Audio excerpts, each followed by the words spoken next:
Belgium. Many associate it with delicious waffles and chocolate, numerous world-famous beers and the headquarters of the European Union. But in reality, Belgium is a deeply divided country. The nation actually consists of two countries, the northern region of Flanders, heavily influenced by the Netherlands, and the southern region of Wallonia, with a strong French influence.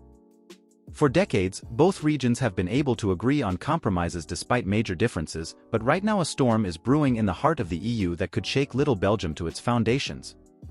So what is the ethnic conflict between the Belgian regions all about? What other problems are now causing even more chaos in the country, and how likely is it that Belgium will actually break apart in the near future? We take a look at all these exciting questions in today's video. Throughout history, the region that is now Belgium has always been a pawn in the hands of the major European powers. In the middle of the last millennium, the entire territory of what is now the Netherlands and Belgium belonged to Spain. However, the North was eventually able to break away from Spanish rule and became an independent Dutch republic. The South, on the other hand, soon fell under the influence of the French. It was only after Napoleon's defeat that the entire area was assigned to the United Kingdom of the Netherlands in the year 1815. However, the cultural differences between the North and the South remained profound. In the year 1830, discontent in the southern provinces led to the Belgian Revolution. Belgium became an independent state. And since then, the differences between the Flemish North and the Walloon South, both linguistically and economically, have shaped national development. Flanders in particular struggled greatly after independence, as it felt belittled by the mostly French-speaking upper class in Brussels. For decades, it fought for the use of Dutch alongside French as the official language in Belgium. However, it would take until the 1960s for a federal system to be created. In the meantime, Dutch-speaking Flanders had overtaken French-speaking Wallonia economically, and its influence was growing. The Walloons saw their influence increasingly waning and therefore agreed to the establishment of equal language areas. This led to the creation of the Flemish community in the north, the Walloon community in the south, and a German community in the east of the country. These were to coexist on an equal footing and with sufficient autonomy. Brussels was also established as a special zone.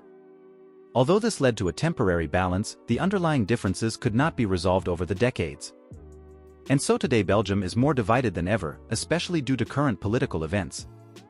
But let's look at the problems in more detail. First of all, Flanders and Wallonia are quite different, not only linguistically but also politically. In Flanders, conservative and nationalist parties are often strong, while in Wallonia traditionally social democratic and liberal parties have a stronger presence. This leads to constant disputes and sometimes even political gridlock. It is no coincidence that Belgium holds the record for the longest time it has taken to form a government in coalition negotiations, over 500 days. The political structure is also extremely complex, with multiple levels of government, including federal, community, and regional governments. And the two regions could hardly be more different economically. Flanders is the economic center of Belgium and is one of the most prosperous regions in Europe. It is strongly integrated into international trade and is home to numerous multinational companies. Wallonia, on the other hand, has undergone a slow transition from heavy industry and is still struggling with high unemployment rates. This is repeatedly exploited by many populist politicians in Flanders who advocate secession from Belgium. According to the motto, why should we pay for the others? So it's a similar picture to Catalonia, for example, which is also the economically strongest region in Spain and wants to secede.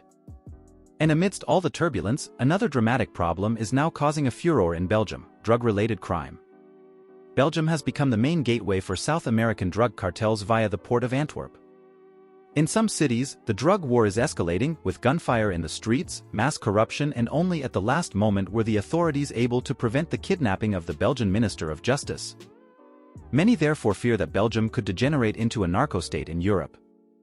And in all this chaos, Flanders is now threatening to secede from Wallonia. In polls in the year 2019, 40% were in favor of separation, and this figure is likely to be significantly higher in light of current events. So will Belgium fall apart over its crises? Joyce Azar, one of the country's most senior journalists, told the BBC, there will be new elections in the year 2024. There could be a bad result for Belgium if the parties calling for Flemish independence win a majority. They could demand independence for Flanders. The question is becoming more and more real. It is therefore obvious that our neighboring country is facing major challenges. The last word has certainly not yet been spoken, but the country must act quickly and both parts of the country must return to common values as soon as possible if we want to prevent a breakup.